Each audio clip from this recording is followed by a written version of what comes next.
it's spring break, and I've done a whole lot of nothing so far, and it feels awesome. I mean, I did have to work a whole bunch, but that's gonna be good because I'm gonna end up making money. And I just bought a kayak, so I'm a little low on money at the moment. So extra money would be good. Man, I can hear my neighbors all the way down the street, like a quarter of a mile, and only with this microphone. If I unplug the microphone and just listen with my ears, I can't hear them. But this microphone is awesome. It's like a spy device. But yeah, I bought a kayak, so now both me and my girlfriend have kayaks. We were gonna go floating around the refuge, but she got called into work on Monday, so that didn't happen. The refuge will be crazy because there are alligators out there, and we're just gonna go find a place called Alligator Island on Thursday. One of my friends is gonna go with me. He's going to borrow somebody else's kayak and go with us. And then on Friday, we're gonna go to Caledonia and kayak out there. So that should be fun. Also, since buying the kayak, I stumbled across a website where this guy is taking old suitcases and turning them into boom boxes with like 10-inch subwoofers. They're really loud, and the best part about it is that they're rechargeable. So that's pretty cool. I always like to have music when I'm out doing stuff. But the drawback is that, you pump like 9 D-sized batteries into these things and they last for like 6 hours. And they're just really a waste of money. But this guy is using a car battery, or what I'll be using is a deep cycle marine battery,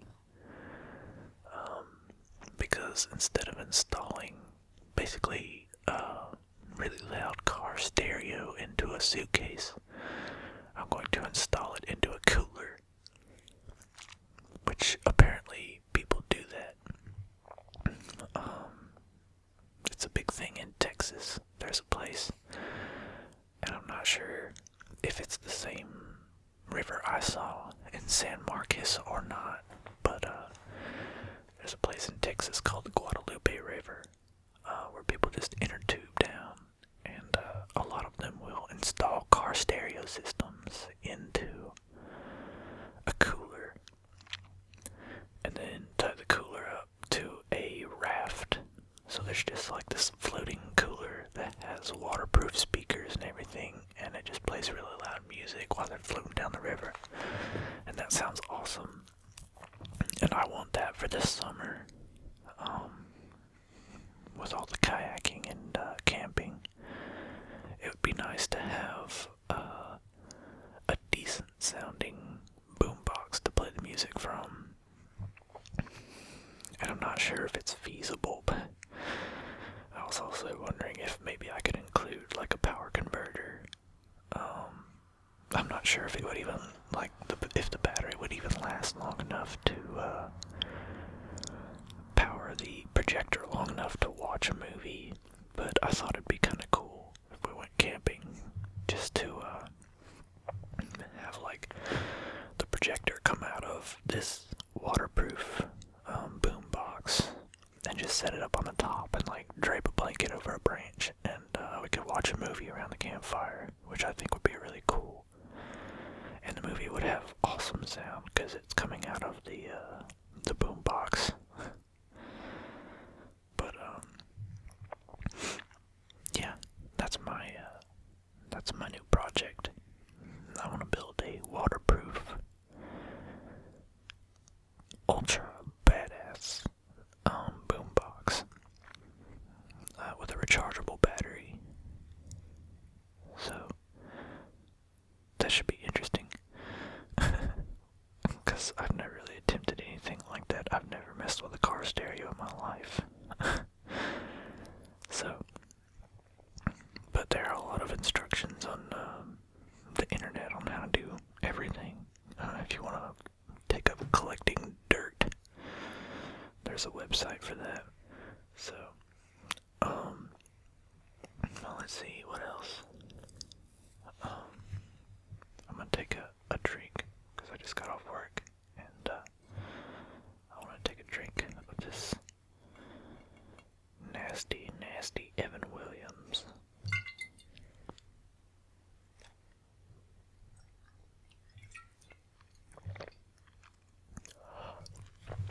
Whew. That's terrible. I don't know why I did that.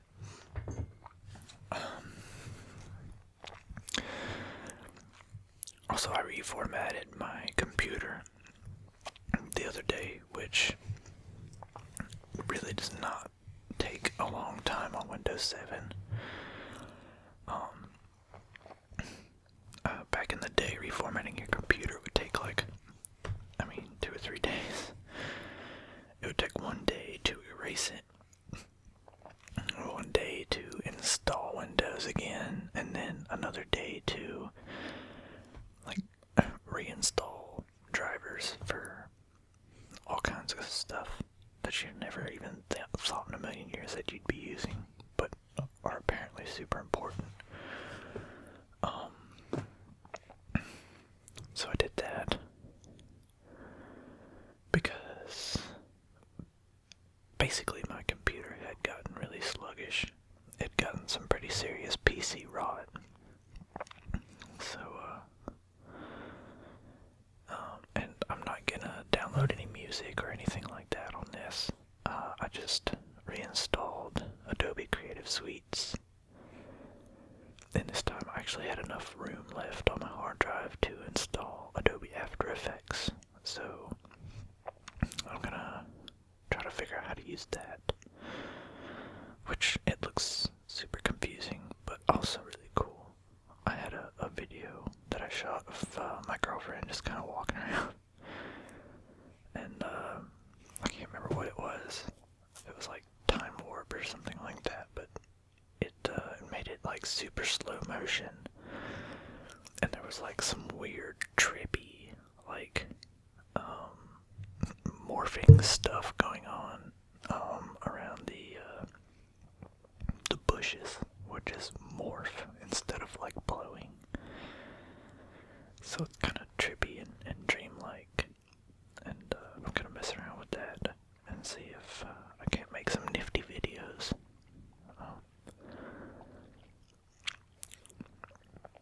Or at least one video of me launching a fireball at something. Because that's what After Effects is for, after all, right? But yeah, I've got CS2, Photoshop, InDesign, and I re-downloaded Audacity onto that computer, and I also have FL Studio 10, the producer edition, because I used to make music. I have a SoundCloud if you're interested in checking it out. It's Kite Flyer. You know, like the kite, the thing that blows around in the wind. Yeah, it's not really serious. I think the songs have been up there for like 2 years, and they might have like 60 plays. I basically just uploaded them so my mom could listen, but they're just really short electronic songs. And I think there might be one really crappy accordion song that I made when I first got the accordion and could finally start playing notes words and melody at the same time. So obviously it's going to be really simple. But if you're interested in checking that out, it's SoundCloud, and my thing is Kite Flyer. I've got a couple of songs up. Like I said, not real serious, but if you're interested, I'm not selling anything. I think I have them all available to download. If you feel like doing that, you can.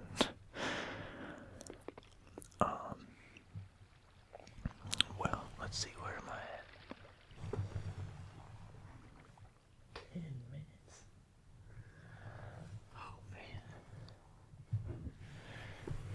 I'm sorry, it doesn't take me very long to...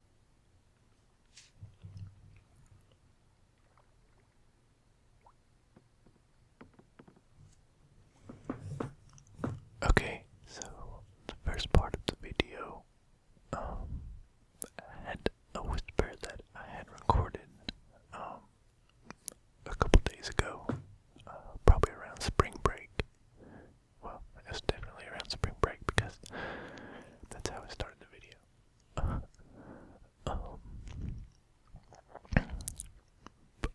It was a much longer recording. I think I definitely recorded 20 minutes worth of audio. But for some reason, when I exported it, it cut into 10 minutes. So,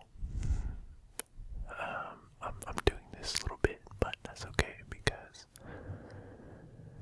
originally I had just planned to put some of the pictures from when we went kayaking at the lake, as the background, but I ended up taking a fair amount of video while we were kayaking down the river in Caledonia, and I think that turned out pretty well. While I was out there, I sort of realized that this is really relaxing. So I thought that floating down a river would go hand in hand with a relaxing video. I left a little bit of the audio in one of the clips. I don't know if you heard it or not, but when I was listening to the videos, I found that the sound that the paddles made as they went into the water, like the little swirls that they made, really pleasing sounds. So I left it in for a little bit, but not a whole lot. If anyone thinks I should do a video with all of the sounds left in from the river at a low level, because there were lots of birds chirping, and we weren't really that far from the road, so you could hear cars going by and things like that. But if you want me to do the video again, but just enable the sound on all of the clips, I can do that. Just let me know, and I'll probably, I'll definitely whisper something new over that, or I could just, next time I go kayaking, I could just leave the video so you can hear the swishing noises. The only thing is that there are some hard noises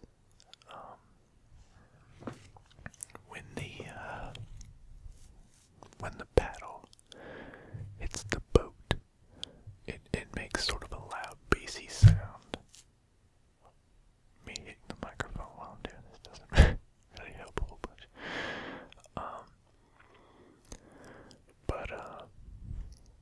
Yeah, obviously we went floating down the creek, and that went really well. My girlfriend had a good time. She just seemed to like it a whole bunch, and she's never done anything like that before. I was real worried about her until we got on the river. I made her wear a life jacket. Well, I didn't make her, but I sort of told her that it would be dangerous because the river that we were floating down was actually flooded.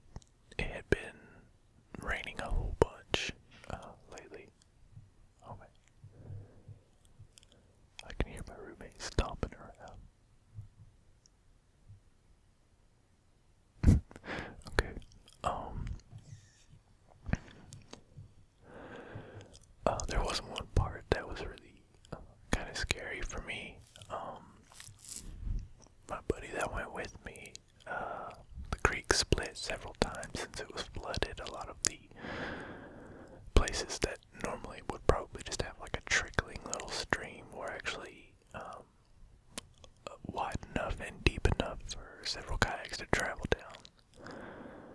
And one of the places would have taken us, it would have cut us through a horseshoe.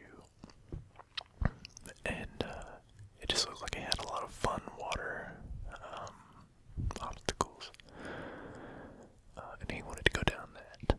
And I sort of did, but I mostly didn't because Kat was there and I was worried about her. And well, we did it anyway.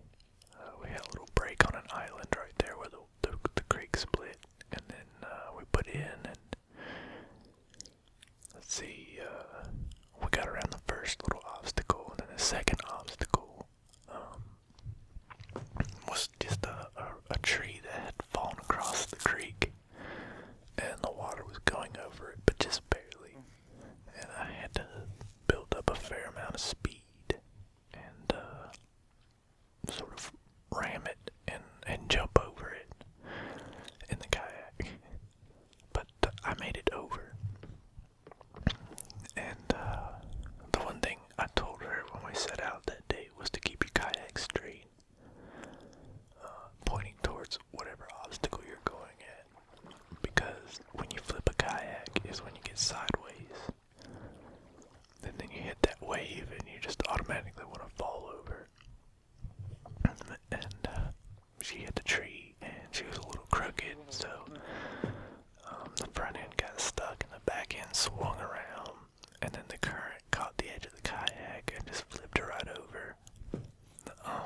And I was already going down the creek. I turned around, to see what was going on, and I saw her flipping over, and I turned around and had to paddle back upstream, and it was a pretty swift little area of the creek, so it took a lot. But I got back over there and helped her get up on the tree. And while I was doing that, her paddle and my paddle had started floating downstream, so I let my friend help her get the boat up out of the water because it had taken on water. And I traveled downstream a little bit and found both of the paddles, and it took me a little bit to get back up to where they were. But we ended up, we didn't get that far down the creek. We seriously made it about like 200 feet before. Yeah, I know, right? We're huge, awesome kayakers. Couldn't even make it past 2 trees. But yeah, we ended up just going back and getting on the main creek, which granted wasn't as fun, but it was definitely more relaxing. There was a lot of just floating around. There were a couple little obstacles, but we had good speed, and there were several dead spots where there really wasn't much of a current, where we had to paddle a lot. But I saw a lot of the creek, and that was neat because we actually went up about 9 miles from where I usually go swimming, so it was nice to get a feel of the creek. I will say something crazy though. Towards the end of our trip, there was a guy, there's somebody who owns some land, and I guess he makes gravestones or something. But there's one bend of this creek. It's covered with gravestones, and I wish I had a video of it. But it's a good 600 or 700 feet worth of banks that are completely covered in discarded gravestones. Most of them I think were shaped wrong because most of them didn't have anything on them. And when we realized what they were, we got creeped out until we realized that there was nothing on them. But then as we got down the creek a little bit more, we started to see gravestones that had names on them, just lining the bank. It was really creepy. But cool. Just learning about the creek that I've been swimming in for like 3 or 4 years now. The day before that, we went kayaking out at the refuge here in Starkville, which is the video at the end. That's me. I'll be going under a bridge, or maybe I'm going under a bridge right now. I'm not really sure where I am in the Whisper. In the Whisper time zone. But yeah, we went out to the lake, and it was really cool because there are cypress trees everywhere, and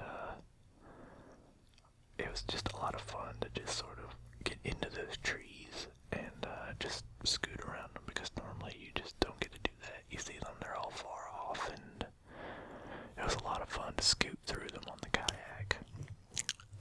But what's more than that is that there are alligators out there. I thought it was just like a local, like, urban myth that there were alligators out there at the refuge. But no, it's definitely not a myth, because we're traveling along for like 2 hours just floating around the edge of this lake, going in and out of the cypress trees and whatnot, and man, McRae just like points out in front of us, and he's like, "There's an alligator right there." And I started to laugh, but I actually saw it, that he was pointing at a real alligator. And I was pretty creeped out. Or not creeped out, but I was scared, because I started to realize when I saw this thing moving that it was a little bit bigger than my 10-foot kayak. And I don't know, I guess the reality of the situation that I had put myself in started to hit me, because I was a good distance. Like, it would take me a good 15 minutes to get back on land if this thing just decided to start chasing me. And I don't know how fast these things are in the water. I imagine that they live there, and they're predators, so they've got to be pretty good in the water. But after a while, he just didn't really seem to want to be around us, and he left. He just started floating away from us. So that wasn't that bad. And then we saw, let's see, 2 more, and a baby alligator that was crawling around on a little island. He was like maybe 10 feet away from me, and I guess I disturbed him a little bit, but I mean, it was kind of nice that these things were mostly just chilling up above water. I kind of thought that as I was paddling around, I kept looking over the side of the boat, because I expected to just see like those bumps that they have on their back just going under the boat and just freak out or turn into a solid rock. But that didn't happen.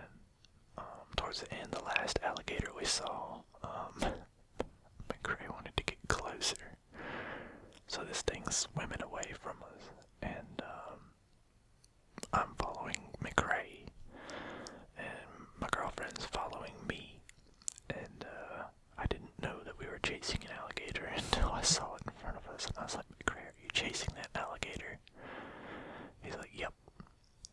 And then I turned around and said to my girlfriend, I was like, "This is nuts. We're in kayaks just chasing alligators around the lake." And she said, "Is that what we're doing? That's not what I want to be doing." And about the time we said that, the alligator stopped moving, and McRae's getting up a little closer. And I don't know if this was just in my head or if I actually saw this, but the alligator kind of cocked his head to the side and saw McRae coming, and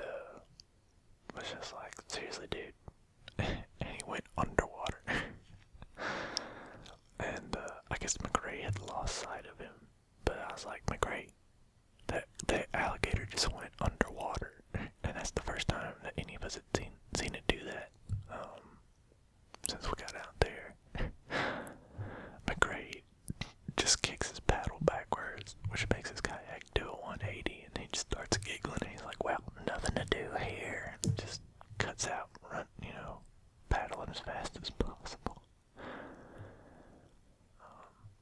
But yeah, I'll probably have some pictures up from the kayaking trip out to the lake. It was real pretty. Some of the midday pictures are not that great because there's harsh lighting and everything, but the pictures around sunset are really pretty. I'm excited about getting out there once the leaves are on those trees.